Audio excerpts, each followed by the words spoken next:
నిజంగా ఎంత దుర్మార్గం అంటే ఈ పార్టీలన్నీ కూడా మేము వచ్చినమ్మటే కులగనం చేస్తానని చెప్పి నిన్న కాకుండా టీడీపీ చెప్పింది. వచ్చినమ్మటే గద్దెనెక్కినమ్మటే జనగణనం చేస్తాం, మీ యొక్క దామాశాస్త్రం తీరుస్తారని చెప్పింది. 15 నెలలు మొన్న ఇదే అనంతపూర్లో ఇక్కడ సబ్ పెట్టారు, సూపర్ హిట్ అని.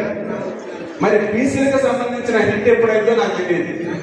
వీళ్ళేమో వెన్నుముక్క అసలు బీసీల వెన్నుముక్కే మేమని చెప్పేసి పూర్తి స్థాయిలో బీసీలందరూ పెట్టుకోవడానికి చంద్రబాబు నాయుడు ప్రతి ఒక్క సభలో చంద్రబాబు నాయుడు గారు చెప్పేది ఏంటంటే, మా వెనక బీసీలందరికీ, ఈ పార్టీ వెనక బీసీలందరూ దయచేసి చంద్రబాబు నాయుడు గారిని నేను విజ్ఞప్తి చేస్తున్నా, చాలా గట్టిగా డిమాండ్ కూడా చేస్తున్నా, మీరు రాష్ట్రానికి ముఖ్యమంత్రి, టీడీపీ పార్టీ ఒక్కదానికే ముఖ్యమంత్రి కాదు. ఈ రాష్ట్రంలో ఉన్న ప్రతి ఒక్కళ్ళు ఏ పార్టీలో ఉన్నా సరే, ఎవరున్నా సరే, మీరు వాళ్ళందరికీ ముఖ్యమంత్రి. అది మర్చిపోయి మాట్లాడుతున్నారేమో నాకు అర్థం కావట్లేదు.